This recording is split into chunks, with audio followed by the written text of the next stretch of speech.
खम्मा गणी राम राम सा। आज मैं आप सबने सुनाऊला जीतिया जीवित पुत्रिका व्रत कथा की कहानी। यह कथा आप सब ध्यान से सब इस कथा का रसपान करिए। इस कथा का पाठ करने से दीर्घायु होती है संतान, राजा जैसा बीतता है जीवन। यह कथा आश्विन मास में कृष्ण पक्ष की सप्तमी वृद्धा अष्टमी तिथि में यह व्रत किया जाता है। इस व्रत में भगवान जीमूत वाहन की पूजा होती है और उनकी कथा का पाठ किया जाता है।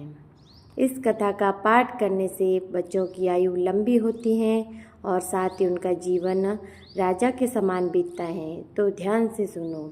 एक बार नैमिषारण्य के निवासी ऋषियों ने संसार के कल्याणार्थ सूत जी से पूछा, हे सूत, कराल कलिकाल में लोगों के बालक किस तरह दीर्घायु होंगे, सो कहिए।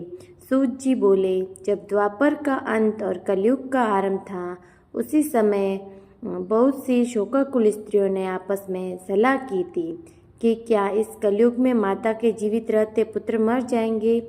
जब वे आपस में कुछ निर्णय नहीं कर सकी, तब गौतम जी के पास पूछने के लिए गई। जब उनके पास पहुंची तो उस समय गौतम जी आनंद के साथ बैठे थे। उनके सामने जाकर उन्होंने मस्तक झुकाकर प्रणाम किया। तदंतर स्त्रियों ने पूछा, हे प्रभु, इस कलयुग में लोगों के पुत्र किस तरह जीवित रहेंगे, इसके लिए कोई व्रत या तप हो तो कृपा करके बताइए। इस तरह उनकी बात सुनकर गौतम जी बोले, आपस में वही बात कहूँगा जो मैंने पहले से सुन रखा है। गौतम जी ने कहा, जब महाभारत युद्ध का अंत हो गया और द्रोण पुत्र अश्वत्थामा के द्वारा अपने बेटों को मरा देखकर सब पांडव बड़े दुखी हुए, तो उस पुत्र के शोक से व्याकुल होकर द्रौपदी अपनी सखियों के साथ ब्राह्मण श्रेष्ठ धौम्य के पास गई। उसने धौम्य से कहा, हे विपेंद्र, कौन सा उपाय करने से बच्चे दीर्घायु हो सकते हैं, कृपा करके ठीक ठीक कहिए। धौम्य बोले, सतयुग में सत्य वचन बोलने वाला, सत्याचरण करने वाला समदृशी जीमूत वाहन नामक एक राजा था। एक बार वह अपनी स्त्री के साथ अपने ससुराल गया था और वहीं रहने लगा। एक दिन आधी रात समय पुत्र के शोक से व्याकुल कोई स्त्री रोने लगी, क्योंकि वह अपने बेटे के दर्शन से निराश हो चुकी थी। उसका पुत्र मर चुका था। वह रोती हुई कहती, हाय, मुझ बूढ़ी माता के सामने मेरा बेटा मरा जा रहा। उसका रुदन सुनकर राजा जीमूतवाहन का तो मानो हृदय विदीर्ण हो गया हो। वह तत्काल उस स्त्री के पास गया और उससे पूछा, तुम्हारा बेटा कैसे मरा है। बूढ़ी माता ने कहा, गरुड़ प्रतिदिन आकर गांव के लोगों को खा जाता है। इस पर दयालु राजा ने कहा, माता, अब तुम रो मत, आनंद से बैठो, मैं तुम्हारे बच्चे को बचाने का यत्न करता हूँ। ऐसा कहकर राजा उस स्थान पर गया जहाँ गरुड़ आकर प्रतिदिन मांस खाया करता था। उसी समय गरुड़ भी उस पर टूट पड़ा और मांस खाने लगा। जब अतिशय तेजस्वी गरुड़ ने राजा का बायां अंग खा लिया तो झटपट राजा ने अपना दाहिना अंग फेर कर गरुड़ के सामने कर दिया। यह देखकर गरुड़ जी ने कहा, तुम कोई देवता हो? कौन हो तुम? मनुष्य तो नहीं जान पड़ते। अच्छा, अपना जन्म और कुल बताओ। पीड़ा से व्याकुल मन वाले राजा ने कहा, हे पक्षीराज, इस तरह के प्रश्न करना व्यर्थ है। तुम अपनी इच्छा भर मेरा मांस खाओ। यह सुनकर गरुड़ रुक गए और बड़े आदर से राजा के जन्म और कुल की बात पूछने लगे। राजा ने कहा, मेरी माता का नाम है शैवैया और मेरे पिता का नाम शालिवाहन है। सूर्य वंश में मेरा जन्म हुआ है और जीमूतवाहन मेरा नाम है। राजा की दयालुता देखकर गरुड़ ने कहा, हे महाभाग, तुम्हारे मन में जो अभिलाषा हो वह वर मांगो। राजा ने कहा, हे पक्षीराज, यदि आप मुझे वर दे रहे हैं तो वर दीजिए कि आपने अब तक जिन प्राणियों को खाया है वे सब जीवित हो जाए।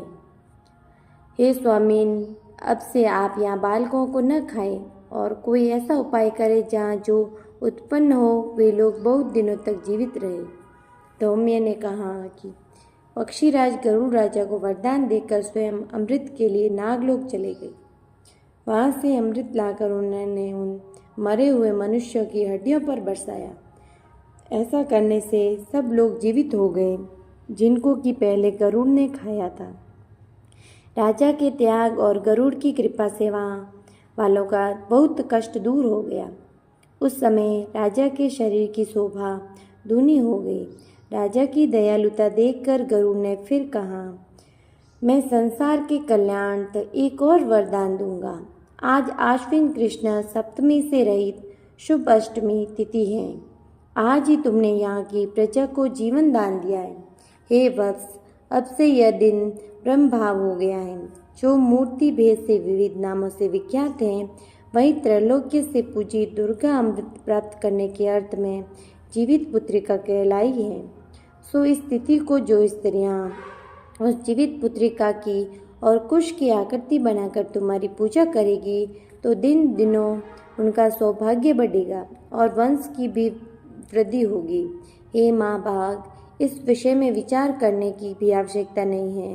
हे राजन, सप्तमी से रहित और उदया तिथि की अष्टमी को व्रत करें, यानी सप्तमी विद अष्टमी जिस दिन हो उस दिन व्रत न कर शुद्ध अष्टमी को व्रत करें और नवमी में पारण करें। यदि इस पर ध्यान न दिया गया हो तो फल नष्ट हो ही जाएगा और सौभाग्य तो अवश्य नष्ट हो जाएगा।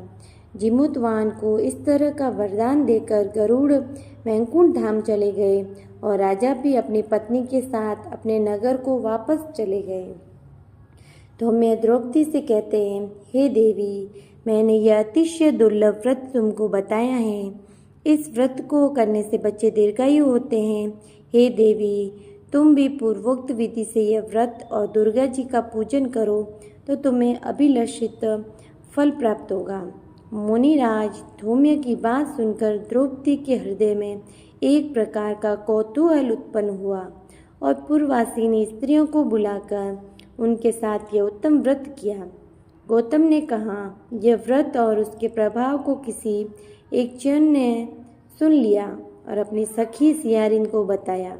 इसके बाद पीपल वृक्ष की शाखा पर बैठकर उस चियन ने उस वृक्ष के खोते में बैठकर सियारिन ने भी व्रत किया।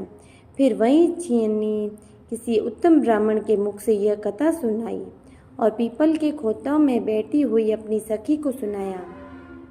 सियारिन ने आधी कथा सुनी थी कि उसे भूख लग गई और उस समय स्व से भरे शमशान में पहुंची। वहाँ उसने इच्छा भर मांस का भोजन किया और चियनी बिना खाए पिए रह गई और सवेरा हो गया।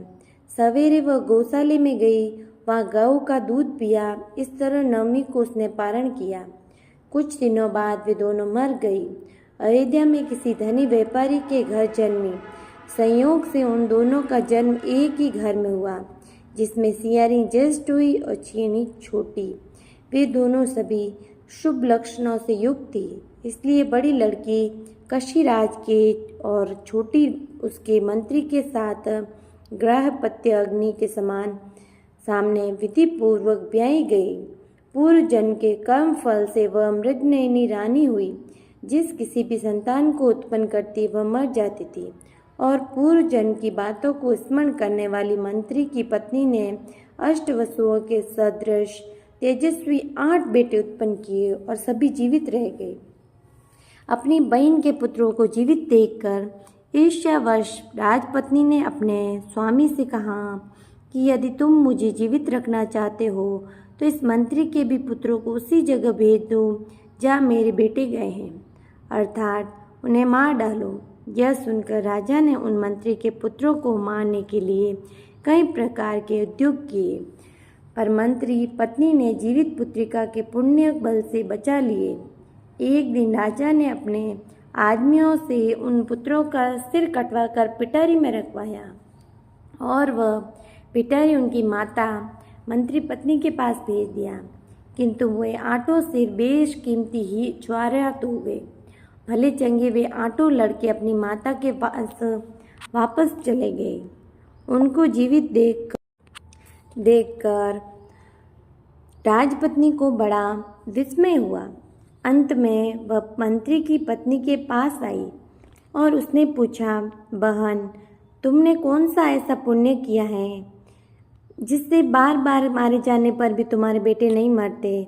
इस पर मंत्री की पत्नी ने कहा, पूर्व जन्म में चिया थी और तुम सियारिन। हमने और तुमने साथ साथ जीवित पुत्रिका का व्रत किया था।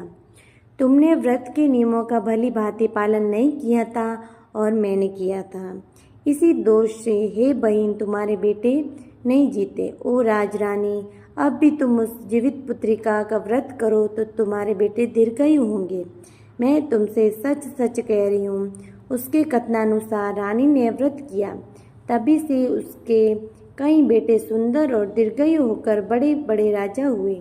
सूत जी कहते हैं कि सब प्रकार आनंद देने वाला मैंने ये दिव्य व्रत बतलाया। स्त्रियां चिरंजीवी संतान चाहती हो तो विधित पूर्वक यह व्रत करें। जीवित पुत्रिका भगवान की जय हो। अगर आपको मेरी ये कहानी पसंद आई हो तो कृपा करके लाइक करना, शेयर करना और सब्सक्राइब भी करना मत भूलना।